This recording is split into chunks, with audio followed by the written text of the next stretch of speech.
al pastor Quesada por haber tenido en bien considerarnos y recibirnos acá tan amablemente como bien le caracteriza a él. Agradezco a su señora esposa y a los líderes de la casa que se dieron cita, a quien se estuvo comunicando conmigo, con ella, que estuvo muy diligentemente dándole seguimiento al compromiso, y pues agradecemos. Rápido quiero presentarle a mi familia que ando hoy con ella. No siempre tengo esta bendición. Cada día, cuando usted tiene más de 2 hijos, se vuelve un poco más complicado, ¿no? Pero hoy tengo la bendición de que estén acá conmigo mi bella esposa Leonora Arroyo. Para allá está mi niña mayor, Alana Sofía. Y en el coche está Mayanair con 2 meses y medio, ¿saben? Hace 2 meses y medio que mi esposa duerme poco, ¿sabes? Cuando ella no está, yo digo, hace 2 meses y medio que duermo poco. Pero como ella está, no puedo decir eso. Pero una bendición estar acá, así que más que bendecido. Yo quiero honrar el tiempo de cada uno de ustedes, así que seré prudente con el tiempo. Quiero que vayas rápido conmigo a la Escritura. Quisiera considerar algunos versos de Mateo capítulo 26. Quisiera crear una plataforma rapidito con algunos versos del capítulo 26 del libro de Mateo. Se ubica por ahí conmigo a la altura del verso 36 del libro de Mateo, capítulo 26, verso 36. Bendito al Señor. Pastor, no sé si podamos subir un poquito la ventanilla del aire, si fuese posible.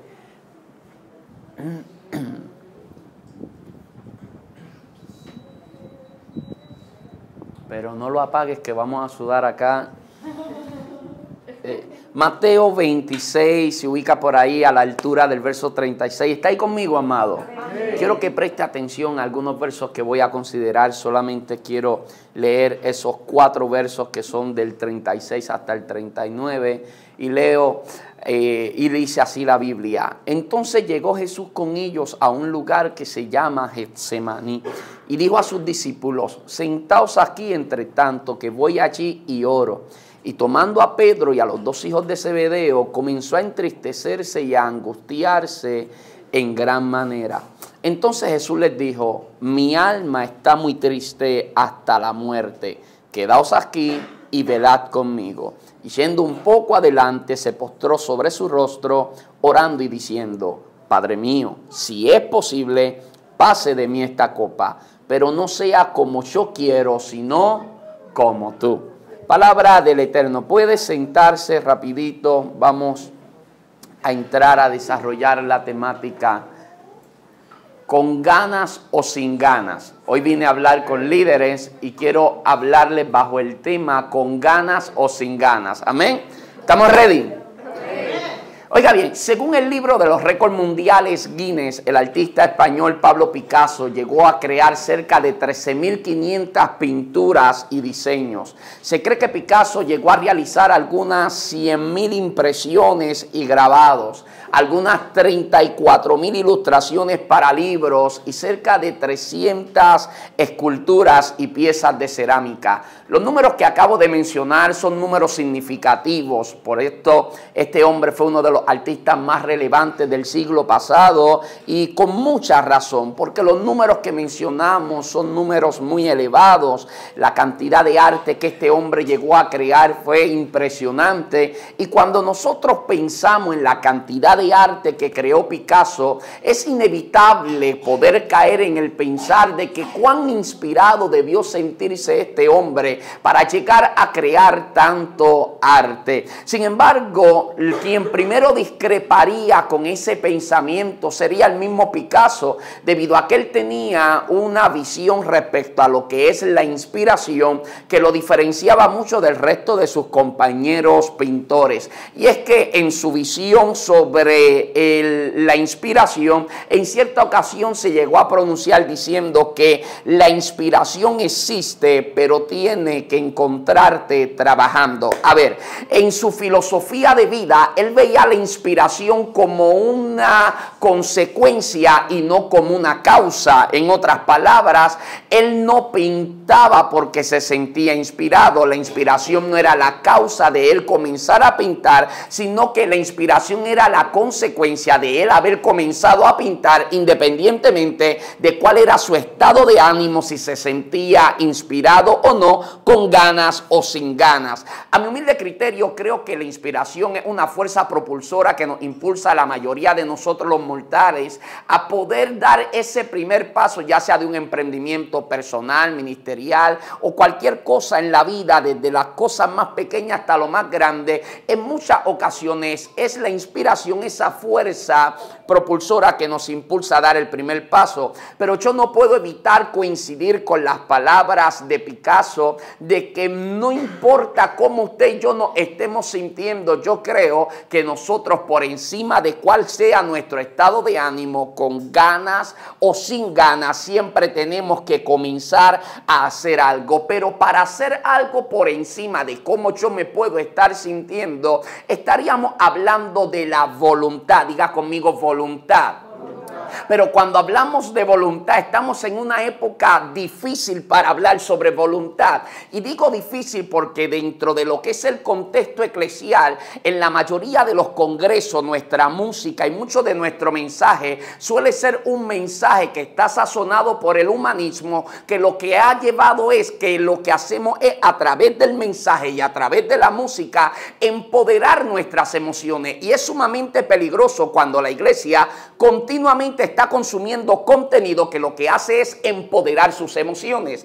Es peligroso porque eso nos para a la otra vereda de donde estuvo Cristo parado en el huerto de Getsemaní. En el huerto de Getsemaní, Jesús está atravesando la mayor crisis de su humanidad. Recuerde, todo el mundo va a recordar que el día siguiente estará en el Calvario sacrificando su cuerpo, pero nunca ignore que el cuerpo de Jesús no se puede sacrificar en el Calvario ese día si la noche anterior no se sacrifica su voluntad en el Getsemaní. De manera que lo que estaba pasando en el Getsemaní era trascendental para la humanidad, para la historia de cada uno de nosotros. En medio de la crisis que él estaba viviendo, la causa de la crisis era saber lo que le sobrevendría. Él sabía todo lo que habría de sucederle, pero cuando esa información abraza su parte cognitiva, su cuerpo reacciona naturalmente con una implosión de emociones, despertando sentimientos que tratan de apoderarse y empoderarse de él.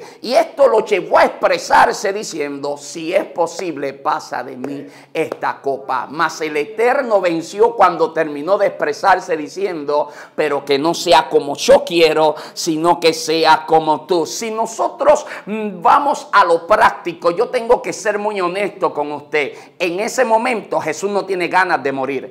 En ese momento Jesús no tiene ganas de cargar un madero. En ese momento él no tiene ganas de que le arranquen las barbas. En ese momento él no tiene ganas de que le escupan el rostro. En ese momento Jesús no tiene ganas de ir por ese viacruz. En ese momento Jesús no tiene ganas de nada de eso. Pero eso es lo interesante, que con ganas o sin ganas tomó tu lugar, tomó mi lugar y fue hasta aquel Golgotá, derramando hasta la última gota de sangre por amor a ti y por amor a mí. Por eso me parece inconcebible cuando veo un líder que me dice: es que me faltaron las ganas y dejé de hacerlo, es que entregué la carta de renuncia por cómo me sentía. Y cada vez que te falten las ganas, debes recordar que el que te redimió con ganas o sin ganas lo hizo. ¿Ves? Ahora, ¿a dónde quiero aterrizar? Que de la misma forma en la que Picasso no pintaba por lo que sentía, sino por compromiso con el arte, de la misma forma Jesús no murió por lo que sentía. Jesús murió por tener un compromiso con la voluntad de Dios el Padre. En otras palabras, Jesús con voluntad se somete a la voluntad de Dios el Padre. Ahora quiero tratar de explicarme lo suficiente para darme a entender. Y es que por una parte tenemos la voluntad, por otra parte estoy hablando de la inspiración o del sentir. Y esto, aunque parezcan opuestos, comprendamos que son opuestos que conviven, porque uno no anula al otro. En otras palabras, cuando nosotros nosotros comenzamos a mirar el marco bíblico, te darás cuenta que la inspiración está más ligada a lo que es la función eclesial y al equipamiento de los hijos de Dios, mientras que la voluntad está intrínsecamente ligada a lo que es el carácter del cristiano y tiene que ver con la vida de fe. Esto parece confuso, pero realmente es muy sencillo y voy a tratar de simplificarlo mucho más. Cuando usted mira la inspiración ligada a lo que es la función de los dones y este tipo de cosas, usted puede ir incluso al antiguo pacto y te encontrarás con un Eliseo que antes de empezar a profetizar dice: tráiganme al tañedor, y luego del que el tañedor empieza a fluir en la música, él se siente inspirado y él comienza a profetizar. Lo mismo sucede con la voluntad en la iglesia primitiva, está intrínsecamente ligada a lo que es el carácter. Ahora, yo quiero que preste atención a lo siguiente, porque para yo poder simplificarlo y darme a entender, tendríamos que tratar de definir y estudiar la etimología de lo que es inspiración. Así que hagámoslo primero por lo que es el latín, que está más cerca del español, y luego nos vamos al griego, que es el idioma en el que se escribió el Nuevo Testamento. Cuando nosotros hablamos de inspiración, según la etimología en latín, viene del latín inspiratio y del verbo inspirare. Inspirare está compuesto por el prefijo in, que en español sería en, y por el verbo spirare, que lo que significa es soplar o respirar. Ahora bien, la mayoría de las versiones de la Biblia que nosotros utilizamos en español, la palabra que se tradujo al español en el Nuevo Testamento como inspiración, en el original griego es la palabra theopneustos, Theopneustos. Theopneustos es la palabra griega que al español la mayoría de nuestras versiones tradujeron como inspiración. Y la palabra theopneustos lo que significa en griego es exhalado por Dios o soplo divino. Esto te cambia por completo la percepción al momento de encontrarte con la palabra inspiración dentro de lo que es el Nuevo Testamento, porque cada vez que leas inspiración vas a recordar lo que es el término theopneusto, que lo que significa es exhalado por Dios o soplo divino. Para que podamos llevarlo a una aplicación, quiero presentarle textos en concreto. Por ejemplo, segunda de Timoteo 3:16, usted lo sabe de memoria, dice: toda la escritura es inspirada por Dios. Cuando dice inspirada por Dios, el término que se utilizó fue theopneusto. La palabra es theopneusto, la palabra fue exhalada por Dios. La palabra no es invención de mente humana, es un soplo divino. Pero el apóstol Pedro se va a otro level cuando hace uso del término en la segunda carta, en el capítulo 1 y verso 21, el apóstol Pedro dice: porque nunca la profecía fue traída por voluntad humana, sino que los santos hombres de Dios hablaron siendo inspirados por el Espíritu Santo. Pedro lo que está diciendo es: estos profetas abrían la boca y por su boca lo que salía era el aliento de Dios, era lo que Dios estaba exhalando, era el soplo divino, lo que salía de la boca de estos profetas. ¿Por qué para mí esto es tan importante? Porque la iglesia tiene que volver a llamar las cosas por su nombre y no restarle el protagonismo del agente activo más importante dentro de la iglesia, que es el Espíritu Santo de Dios. ¿Por qué estoy diciendo eso, amado? Porque a mí me parece vergonzoso que por los pasados años, cada fin de semana, estoy en conferencias de formación y me parece vergonzoso encontrarme compañeros ministros que se expresan diciendo: aquí hay una vibra poderosa, aquí hay una energía fuerte. Yo no sé usted llámame pentecostal, radical o lo que usted quiera, pero yo creo que aquí no hablamos de vibra ni de energía. En este contexto hablamos de la presencia del Espíritu Santo de Dios. En cualquier concierto por allá hay vibra, hay energía, pero el cautivo sigue cautivo, el perdido sigue perdido. Pero donde está el Espíritu de Dios, el hombre es redarguido, el hombre es consciente de pecado, es traído al arrepentimiento y puede haber redención para su alma.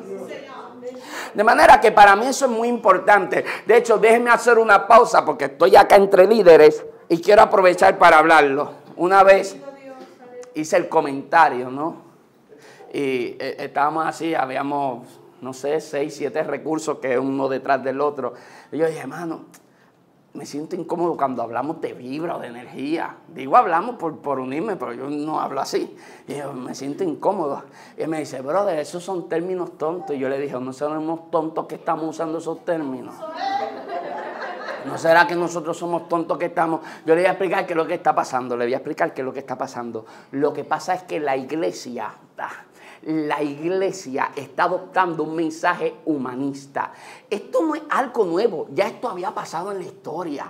Te lo explico, en la Edad Media, en Europa, pasaron de ser teocéntricos con el Renacimiento, pasaron de ser teocéntricos a ser antropocéntricos. Es decir, Dios dejó de ser el centro y el hombre, el ser humano, indistintivamente su género, el ser humano comenzó a ser el centro. Es lo mismo que está pasando ahora. De momento Dios está dejando de ser el centro y el centro está comenzando a ser el hombre. Por eso el mensaje de hoy en día es más antropocéntrico que cristocéntrico, y eso es muy peligroso y te lo voy a explicar. De momento, como el hombre se ha estado convirtiendo en el centro, ¿qué queremos? Que tú te sientas bien. No queremos honrar a Dios, queremos que tú te sientas bien. Y lo que estamos tratando es de embellecer un evangelio que estoy cansado de decir que el evangelio, por mucho que le incomode a la gente,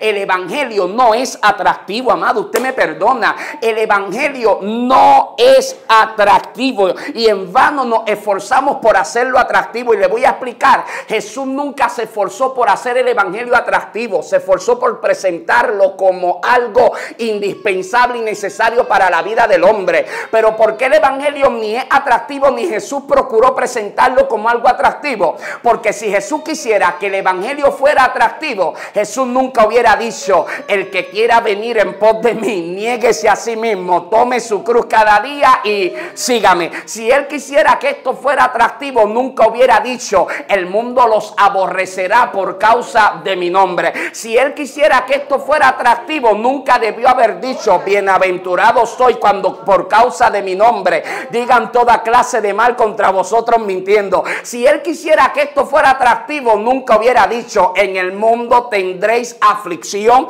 pero confiad que yo he vencido al mundo. El problema es que la iglesia se está esforzando por hacer el evangelio más atractivo, cuando el empeño de Dios no es que sea más atractivo, es que el hombre se dé cuenta de su necesidad de Cristo. ¿Por qué el evangelio no es atractivo? Porque el evangelio se trata de yo presentar salvación, y para yo presentar salvación primero tengo que convencerte que necesitas ser salvo, y para yo convencerte que tú necesitas ser salvo tengo que confrontarte con tu pecado y tengo que hacerte comprender que tú puedes ser chévere, buena gente, inteligente, pero una sola cosa te lleva al Padre: Jesucristo el Hijo y su sacrificio en la cruz del Calvario.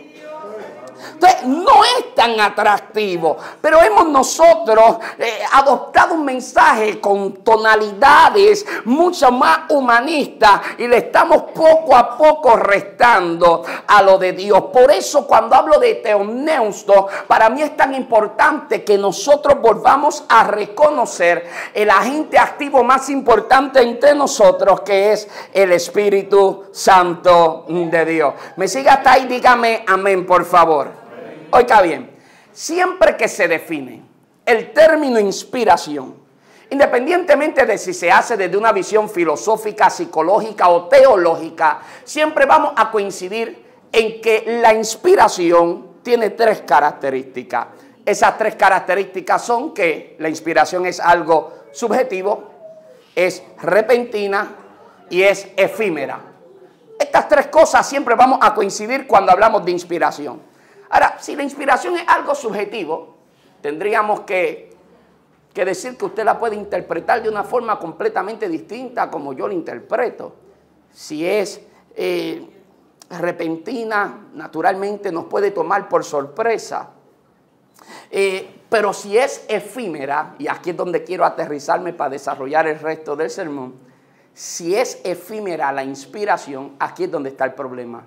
Porque de la misma forma en la que te atrapa y te seduce, de esa misma forma se deshace y deja de ser sobre ti. Por esta razón, de que la inspiración es efímera, es que el cristiano no puede vivir por lo que siente, ni por ganas, ni por... No, el cristiano no puede vivir ni de ganas ni de inspiración. El cristiano tiene que vivir sostenido por sus convicciones y la fe establecida en lo que ya Dios estableció en su palabra. A ver si me doy a entender. Cuando usted se siente inspirado, porque hay días que te levantaste más afinado que Cristín Di Clario, ¿no? Hay días que usted está ahí y usted se levanta bajo inspiración y te pone los audífonos y empiezas a cantar, y si el volumen está alto es peor porque tú crees que estás en el tono y no estás en el tono. Cariño, tú no llegas allá arriba, aleluya. Y yo te tengo que decir la verdad, tú no llegas, tú no eres Ricardo Rodríguez, ni cosa no llegamos allá arriba. Y de momento nosotros nos ponemos audífonos y nos creemos que estamos acabando, no estamos acabando nada, amado. Y empezamos a cantar, y qué sé yo, que bajo inspiración todo el mundo es adorador. Con ganas todo el mundo es cristiano. Con inspiración todo el mundo adora. Y hay un ejemplo muy bien presentado en el libro de Éxodo. Al frente estaba el mar rojo y atrás venía el faraón. El polvo se levantaba del desierto por los pies que marchaban de los egipcios para regresar a los hebreos a su estado de servidumbre. Yo quiero que usted lo vea, porque en ese momento Moisés se alarma naturalmente como líder responsable, preocupado por la gente que le seguía, pero Dios le dice: Moisés, dile a mi pueblo que marche. En ese momento ocurre uno de los milagros que ya forma parte de la cultura popular. Las aguas se dividen y el pueblo comienza a caminar en seco. Me parece que había una pared de agua a la izquierda, otra pared de agua a la derecha. Creo que los niños caminaban tocando las paredes de agua sin comprender a profundidad la dimensión de la problemática en la que se encontraban en ese momento como infantes al fin. Pero esto es lo fascinante de esta historia, que ellos comienzan a caminar y llegaron hasta el otro lado.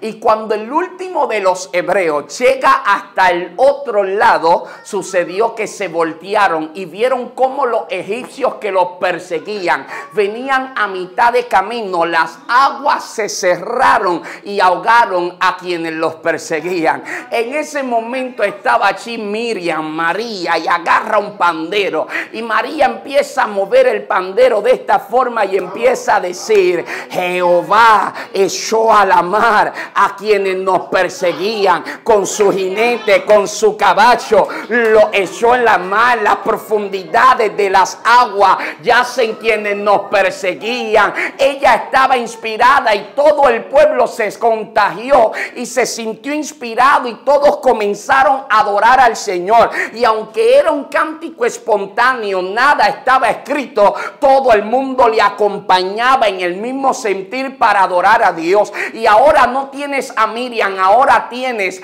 mucho pueblo, una multitud cantando y adorando al Señor con regocijo. Pues claro, después de tú ver cómo el mar se tragó lo que te perseguía, cómo el mar acabó con aquello que te amenazaba, cómo Dios le puso fin a esa etapa de tu vida, usted se siente con ganas de adorar. Pero no es lo mismo cantar frente al mar que se tragó a mi adversario a cuando te meten en el calabozo de más adentro y estás viviendo injusticia y estás en silencio, soledad y oscuridad, humedad, y estando en ese lugar también hay gente que tiene la capacidad de adorar y que dice: este lugar no me inspira, este lugar no me da ganas, pero cuando las ganas me faltan, el carácter es suficiente para adorar. Y hoy yo vengo a hablar con los que dicen: a veces no tengo ganas, pero tengo carácter para seguir adorando. Y en ese momento Pablo y Silas adoraron al Señor. ¿Por qué? Porque entendieron un principio fundamental: a Dios se le adora como Él se lo merece, no como yo me siento. Y por encima de como yo me estoy sintiendo, Él sigue siendo Dios, Él sigue estando en el trono, sigue siendo Rey de Reyes. Yo quiero que usted lo vea, porque en ese momento, cuando ellos estaban allí, ellos adoraron, pero no porque tenían ganas. O sea, en este contexto en el que usted y yo nos encontramos hoy, Es fácil adorar. Cuando usted tiene aire acondicionado, tiene todos los features necesarios, plantita, decoración. Cuando usted tiene sillas cojinables, predicadores bonitos. Aquí es fácil predicar, aquí es fácil adorar al Señor, amado. Pero hay un detalle. Hay un detalle. Hay un detalle. Cuando tú estás en el lugar donde el pianista no te ayuda a que te sientas conectado. Cuando tú estás en la experiencia donde no está el hermano que te conecta, que te ayuda a que te conectes. Cuando tú te encuentras en el proceso de injusticia, ahí es donde se sabe quién es quién. Y usted conoce el contexto de ese hecho histórico. Ellos caminaban por allí, estaban predicando, y una joven con espíritu de adivinación dice, estos son hombres de Dios, a ellos hay que escuchar. El primer día Pablo no le molestó, pero luego comenzó a discernir que ella lo hacía para traer confusión al pueblo. De manera que, ¿qué hace Pablo? Un día la reprende y le dice, espíritu inmundo, sal de ella. Ella fue libre. Pero los líderes de aquella región que hacían uso de los poderes de adivinación que habían en esa muchachita, metieron preso a Pablo y a Silas. Y cuando los meten en el calabozo de más adentro, Lucas, que está escribiendo el libro de los Hechos, es el segundo tratado que le escribe a Teófilo. Y Lucas hace algo muy importante, le dice a Teófilo, Teófilo, ellos los metieron en el calabozo de más adentro, no sin antes azotarlos públicamente. Y esto es algo fundamental, porque los mismos que lo habían azotado, al cabo de un rato, estaban asustados, caminaban nerviosos de un lado hacia el otro. La razón de su nerviosismo era que habían descubierto que Pablo tenía ciudadanía romana y la ley establecía que alguien con ciudadanía romana no podía ser azotado públicamente a no ser que primero se le celebrase algún tipo de juicio, cosa que no habían hecho ni con Pablo ni con Silas. Y aquí hay un debate porque algunos dicen Pablo se olvidó de sus derechos, Pablo no hizo uso de sus derechos y a veces desarrollamos ese pensamiento que es completamente válido. Pero hay algo que yo tengo que resaltar.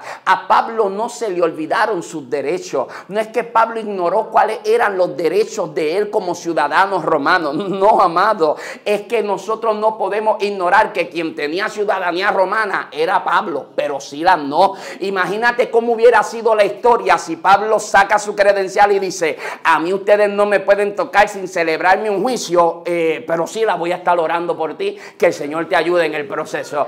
La historia no hubiera quedado tan bonita, Pablo no hubiera quedado bien parado, pero esto es lo fascinante, que Pablo legalmente podía librarse del dolor, pero decidió acompañar a Silas en el dolor.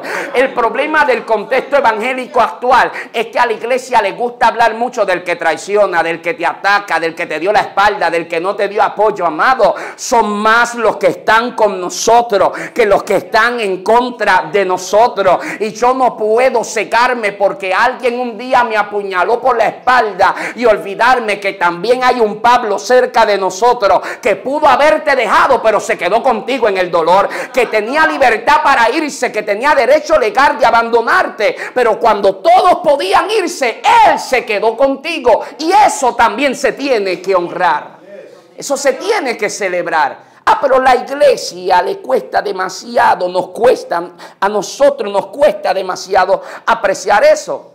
El hecho es que ellos estaban allí en injusticia, porque ellos estaban haciendo la voluntad del Eterno.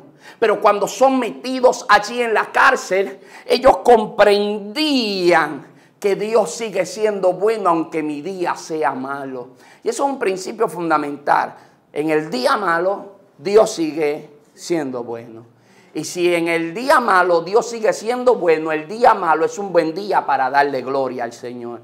Por eso ellos, dentro de lo que era su experiencia, ellos dijeron, aquí le vamos a adorar a Dios con todo. Atribulados, pero no adoraron a Dios como se sentían, sino como Dios se lo merece. Déjame hacer una pausa aquí, porque quizá alguien se pregunta, José Luis, ¿qué significa adorar a Dios desde como me siento, pero no como me siento? A ver si me doy a entender. Ellos adoraron a Dios desde como se sentían, pero no como se sentían. ¿Qué significa eso? Cuando yo digo adorar a Dios desde como me siento, es que no niego la realidad de mi actual situación. No niego la realidad de que estoy atribulado en una circunstancia fuerte, estoy en crisis, yo no voy a negar el momento que estoy viviendo, de manera que adoro a Dios desde cómo me siento. Pero cuando digo no lo adoro como me siento, significa que no rebajo a Dios a lo que yo estoy viviendo, porque yo sé que lo que yo estoy viviendo puedo experimentar y sentir e incluso ver que todo a mi alrededor se está derribando, pero hay algo de lo que yo estoy consciente: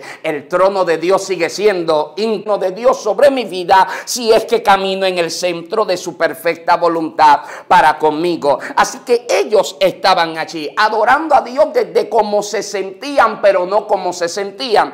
De hecho, en los Salmos tenemos el claro ejemplo de un David que adoraba a Dios desde cómo se sentía, pero no como se sentía. Y yo creo que la iglesia tiene que ser honesta, porque muchos de nosotros que venimos de un contexto pentecostal, de una formación pentecostal, nos enseñaron a todo el tiempo decir: di que estás bien aunque las cosas estén mal, di que está en victoria aunque todo se esté cayendo. Y usted veía personas que parecía que de la noche a la mañana se divorciaron, pero no, venían viviendo un infierno en su hogar hace años, pero siempre ellos tenían que decir: todo está bien, todo está en victoria. Y esa religiosidad comenzó a mezclarse con un orgullo personal, que de momento decíamos: lo que pasa en casa se resuelve en casa, y usted tiene que aplastar eso y entender que si lo que pasa en casa está destruyendo la familia, alguien de la casa tiene que correr a buscar ayuda. Así que lo que pasa en casa no tiene por qué quedarse en casa, no, si la casa se está desmoronando sobre nosotros. Así que nos enseñaron a mentir: di que siempre estás bien, di que siempre estás en victoria. E incluso nos enseñaron un afamado cántico que decía: no puede estar triste un corazón que tiene... Ve, aquí hay 4 pentecostales. No puede estar triste un corazón que tiene a Cristo, baby. Cuando dicen no puede estar triste un corazón que tiene a Cristo, se están olvidando de un detalle que no es pequeño, y es que la Biblia me presenta a Cristo triste. Pues, ¿qué yo voy a hacer? Porque no puede estar triste un corazón que tiene a Cristo, pero el Cristo que está en mi corazón estaba triste en la Biblia. Y entonces usted va a Mateo 26, que usted lo leyó ya conmigo, y Jesús llega al huerto. Y cuando Jesús llega al huerto de Getsemaní, llega con 11 discípulos. El número 12 estaba buscando a los romanos para entregarlo. Pero Jesús, cuando llega con 11, le dice a 8: quédense aquí que voy más adelante a orar. Y se aleja solamente con 3, que eran Pedro, Juan y Jacobo, de los íntimos de Jesús. Cuando Jesús se aleja de los 8 y se queda con los 3, las primeras palabras que salen de la boca de Jesús son: mi alma está triste hasta la muerte. Jesús nos está enseñando algo. ¿Qué Jesús nos está enseñando? Que todo líder en algún momento tiene que hacer catarsis. Que todo líder en algún momento tiene que sacarse eso que lleva por dentro y que poco a poco te está afectando, te está consumiendo. Hay cosas que no se deben callar, hay cosas que se deben hablar, hay momentos donde te tienes que abrir, porque hacer catarsis es saludable. Pero mire lo que Jesús nos está mostrando con su ejemplo. Es necesario que el líder haga catarsis, pero es necesario que lo haga con la gente y en el lugar correcto, porque Jesús no lo hizo frente a los 8, lo hizo frente a los 3, porque abrirle tu corazón a la persona incorrecta es entregarle un arma de muerte que luego pueden usar en tu contra. Pero Jesús no le abrió el corazón a los 8, se lo abrió a los 3, porque siempre cerca de ti Dios pondrá mínimamente a 3 que pueden ver tu vulnerabilidad y seguirán viéndote como el Hijo de Dios. Hay gente que puede ver lo peor de ti y siguen creyendo en el llamado de Dios en tu vida. Hay gente que pueden ver tu momento de mayor vulnerabilidad y siguen viéndote como el enviado de Dios. Y esto es importante. Jesús nos muestra que nosotros no tenemos por qué fingir algo que genuinamente no estamos sintiendo. Y hay momentos donde yo me siento afligido, donde se siente duro el proceso. Y yo no tengo por qué decir que todo está bien cuando genuinamente no todo está bien. Y con una fe fingida, lo único que estoy haciendo es alimentando un monstruo que el día que quiera enfrentarlo, puede que ya sea muy grande. ¿Y cuál es el problema? Que un gran problema alguna vez fue un pequeño problema que no se atendió a tiempo. Pero el tiempo que lo ignoré fue el tiempo que lo alimenté. Y cuando decidí hacerle frente, ya lo alimenté demasiado. ya era demasiado monstruoso, ya era demasiado grande, ya era demasiado fuerte como para poder vencerlo en este momento. Pero tengo un Jesús que está en el día malo. Tengo un Jesús que está en el proceso de la crisis.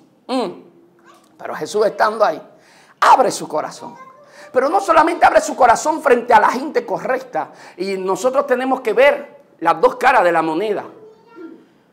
Nosotros siempre pensamos, no le puedo abrir el corazón a todo el mundo, porque después hay gente que no está capacitada para ver mi vulnerabilidad y seguir viéndome como lo que Dios dijo de mí. Sí, pero la pregunta es, ¿cuánta gente te abrió el corazón a ti? Tú dejaste de verlos como lo que ellos eran en Dios. Claro, porque cuando nos ponemos a la otra vereda del camino, te das cuenta que la historia a veces puede ser dura para nosotros.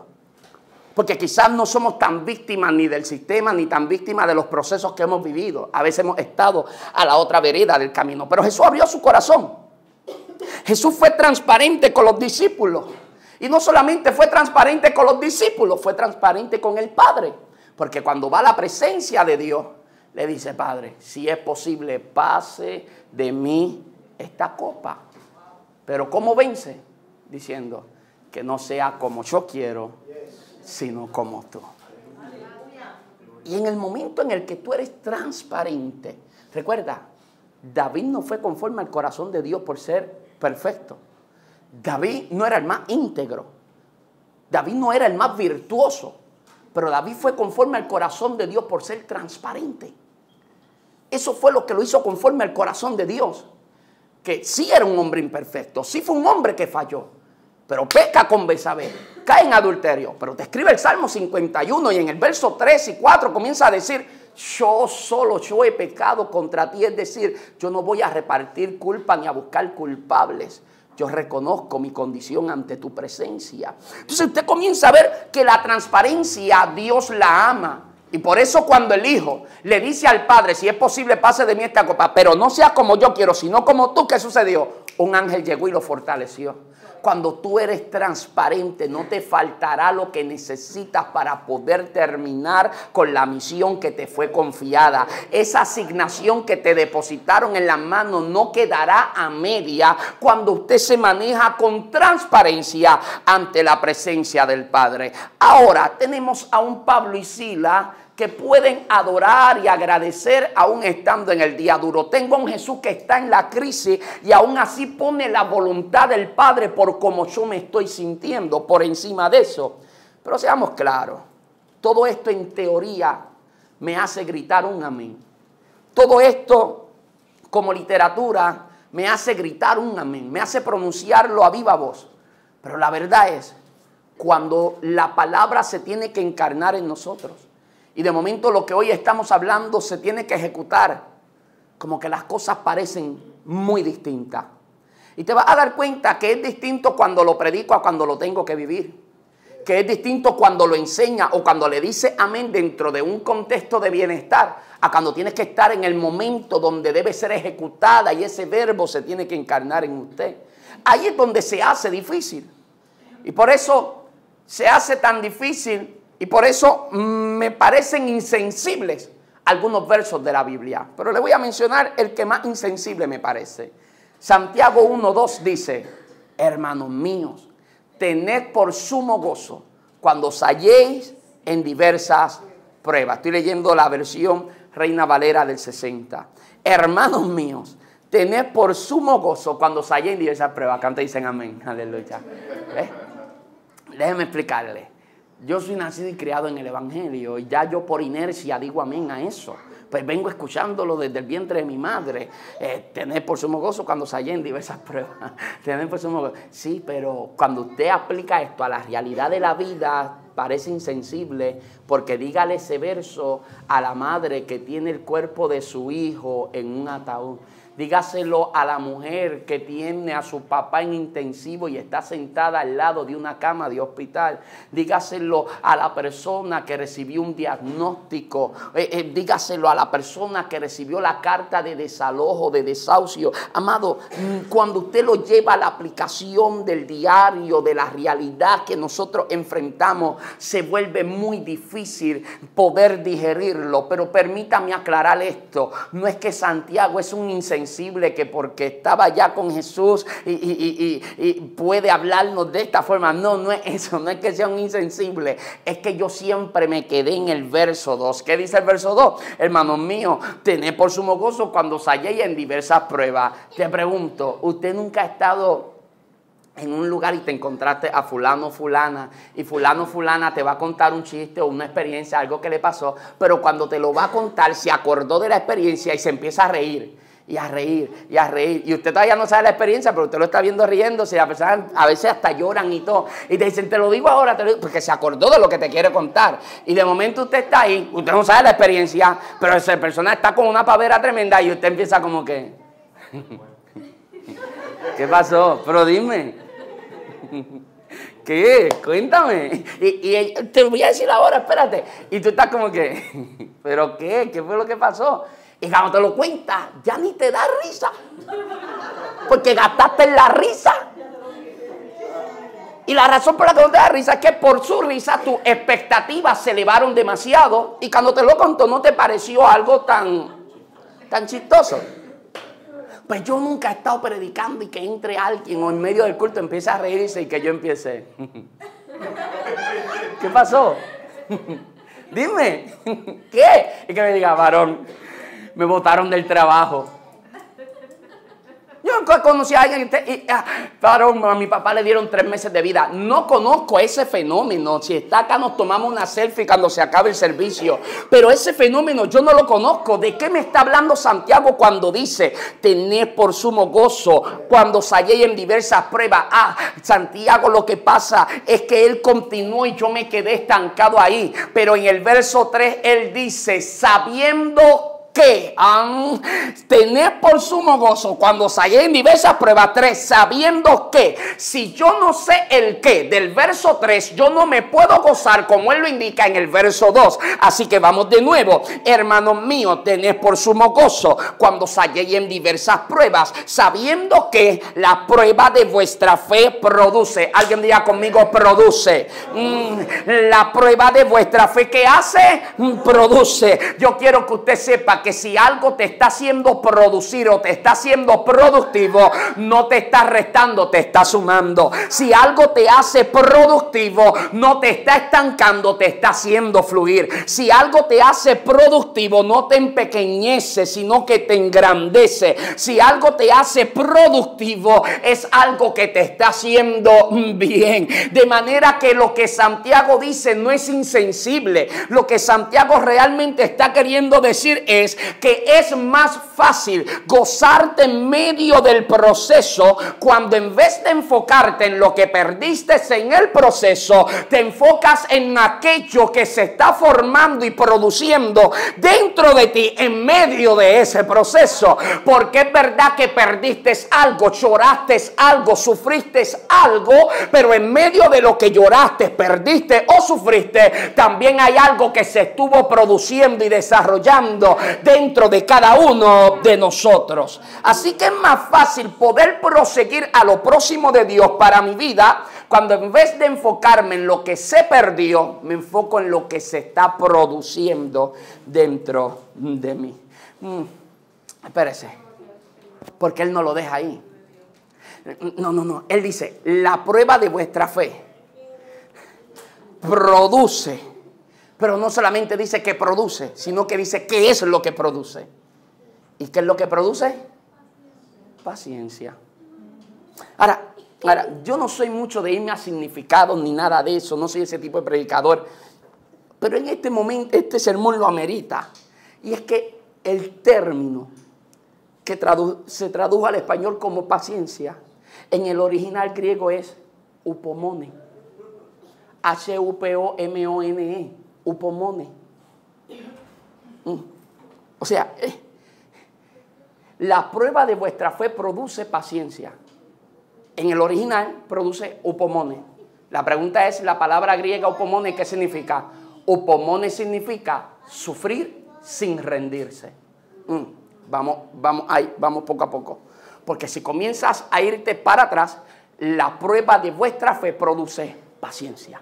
La prueba de vuestra fe produce upomone. No, la prueba de vuestra fe produce la capacidad de sufrir sin rendirte. Cuando hablamos de que la prueba de vuestra fe produce upomone, la capacidad de sufrir sin rendirse, hablamos de resiliencia. Es que la prueba de mi fe me hizo más resiliente. Es que la prueba de mi fe no solamente no me mató, sino que desarrolló en mí la capacidad de yo sufrir sin rendirme. Quiero ser claro, upomone no significa que no me duele. Upomone significa que aunque me duele no me rindo. Upomone no significa que es fácil. Upomone significa que aunque es cuesta arriba, vamos a seguir intentándolo hasta que lo logremos para la gloria del Eterno. Upomone no significa que fue sencillo. Upomone significa que es posible. Aunque nos duele, aunque lo suframos, no nos rendimos. De hecho, yo creo que en usted se ha formado upomone y usted lo puede hacer evidente con un ejercicio práctico, amado. Si en este momento usted hace retrospección y viajas al año 2018, por mencionar algún año reciente, y te vas al 2018 y piensas en todos los problemas y procesos que viviste en el 2018, te darás cuenta que esos procesos no solamente no te mataron, sino que desarrolló en usted la capacidad de sufrir sin ¿qué? Sin rendirte. ¿Por qué? Porque lo que en el 2018 te bajaba las manos, en el 2019 ya no te bajaba las manos. Lo que en el 2019 te cerraba la boca, en el 2020 ya no te cerraba la boca. ¿O no te has dado cuenta que lo que en el 2020 te atribulaba, en el 2021 ya no te atribulaba? Lo que en el 2021 te hacía querer renunciar, en el 2022 te hace correr al altar a la presencia del Eterno. O sea, yo estoy hablando de que el proceso no solo no te mató, sino que formó en usted upomone, la capacidad de sufrir sin rendirse. Yo quiero ir a la recta final diciéndole que esa antigua palabra upomone es una palabra compuesta. Kaupo, que significa bajo, y mone, que significa estar, soportar o permanecer. Es decir, cuando usted comienza a mirar, la misma palabra te crea la imagen mental de alguien que sostiene una carga muy pesada, pero que no se rinde. Una carga muy pesada, pero no se rinde. El comentarista griego Osterli habló sobre este término.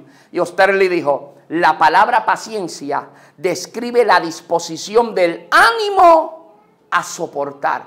Eso es lo que hace la palabra paciencia, describir la disposición del ánimo a soportar. Por eso ser cristiano no se trata de si estoy con ganas. Ser cristiano no se trata de si estamos inspirados. Se trata de que estamos comprometidos. Hemos creado tanta dependencia de nuestras emociones que el día que nos sentimos conforme a nuestras expectativas, queremos renunciar. Y tiene que haber alguien que diga, no es por lo que yo siento. Esto va por encima de lo que yo estoy sintiendo. Ser cristiano es por encima de lo que yo puedo estar sintiendo. ¿Y por qué tengo que ser tan enfático en esto? Porque claro, la iglesia, nos pasamos hablando del avivamiento de la iglesia primitiva. Hablamos de esa gloria y decimos, no, la iglesia tiene que volver a experimentar y a vivir lo que vivió la iglesia primitiva. Claro, pero a veces a mi niña yo le sirvo arroz con habichuelas y yo la he visto sacando las habichuelas para un lado, el arroz para el otro lado, porque ella se quiere comer solamente lo que le gusta, ¿verdad? Y yo como padre responsable, que la amo, y por qué la amo, la ayudo a ella a que se coma incluso lo que no le gusta, pero que yo sé que le va a hacer bien a ella. y en los últimos estudios ella había salido bajita en unas cositas, le recomendaron unos alimentos que a ella no le gustan, pero yo tengo que ayudarla a que se los coma aunque no le guste porque le está haciendo bien, lo necesita y algún día me lo agradecerá aunque al presente ella no lo pueda entender. Y me parece que la iglesia de hoy se parece a los niños sacando lo que me gusta de lo que no me gusta, porque hablamos de la gloria de la iglesia primitiva, pero estamos ignorando algo y me parece que es amnesia consciente, es una amnesia consciente por paradójico que parezca, es una amnesia consciente porque nosotros sabemos, todos sabemos que en los primeros 6 capítulos del libro de los Hechos, ¿qué fue lo que pasó? Que continuamente y simultáneamente a que la iglesia crecía y bebía avivamiento, la iglesia también sufría persecución. Si vamos al capítulo 8, el avivamiento en Samaria no se hubiera llevado si no hubiera un Saulo de Tarso que lo está persiguiendo en Jerusalén. Mi querido hermano, ¿qué estoy tratando de decir? Que yo no puedo decir yo quiero gloria y tiempos buenos, porque los tiempos de gloria son tiempos buenos que se pueden llevar a cabo en días malos, y de manera que la iglesia tiene que ser consciente. Hablamos de avivamiento, hablamos de los apóstoles, hablamos de esa unción, pero ¿qué? Cuando miramos a los apóstoles, piense por un segundo, Santiago, de los 12 apóstoles, Santiago fue el primero en convertirse en mártir, está en Hechos capítulo 12. La historia dice que Andrés fue crucificado en una cruz con forma de X, que Bartolomé fue despellejado a cuchillo, que Santiago estaba en lo alto del templo y los religiosos lo tiraron de allá, y como todavía estaba vivo en el suelo, le aplastaron la cabeza. Juan fue el único que murió de causas naturales, pero en su vida fue desterrado a la isla de Patmos y tuvo que sufrir por causa de Jesucristo. Judas Tadeo, según la tradición, le cortaron la cabeza con un hacha en el Arará. Según dice la tradición, Mateo murió decapitado por una espada. Pedro fue crucificado en Roma con la cabeza hacia abajo. Felipe fue muerto en Hierápolis, asesinado en Hierápolis. Fue primero apedreado, después crucificado. Simón el Celote fue crucificado y Tomás fue traspasado por una lanza. La iglesia habla de avivamiento, la iglesia habla de expansión, la iglesia habla de crecimiento, pero se olvidaron de que simultáneamente a que la iglesia crecía, la iglesia también padecía, de manera que el hecho de que usted haya perdido el trabajo no es nada comparado con hombres que entregaron su vida para el progreso de este santo evangelio. Y a veces yo elevo que no tengo para pagar el internet, lo elevo al nivel de un Pablo, de un Pedro sufriendo. Y acá tiene que haber alguien que diga, esto es con ganas o sin ganas. No, es que yo no quiero llorar. Es que aquí a nadie le gusta llorar. Pero es que aquí a nadie le gusta sufrir. Esto no se trata de que queremos sufrir, esto se trata de que estamos dispuestos a soportarlo. Con ganas o sin ganas. Habrá un tiempo donde ya no llores. Habrá un tiempo donde ya no sufras. ¿Sabes cuándo será? Cuando suene la trompeta y la iglesia vaya a morar con su Salvador eterno. Mientras tanto, aquí los días, habrán días de gloria. Habrán días más difíciles, pero igual de gloriosos en el Señor. Pero la iglesia, con ganas o sin ganas, seguirá caminando en el nombre poderoso de Jesús.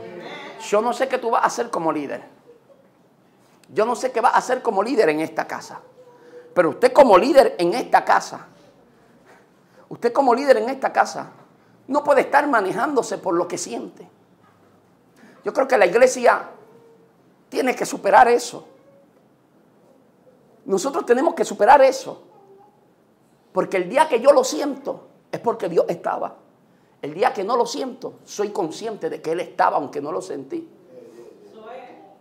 Pablo fue bastante... O sea, yo entiendo que hay conceptos que están implícitos en la Biblia. Pero hay temáticas que están explícitas, abundan en la Biblia. Y Pablo le dice a los corintios, nosotros por fe andamos y no por vista.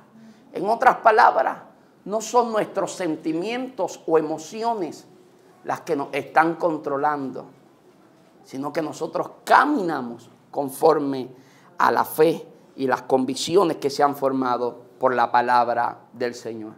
Van a haber días donde todo va a salir como esperábamos. Y cuando todo no sale como estábamos esperando, te sorprende a ti, no sorprende a Dios. Ya Él lo sabía.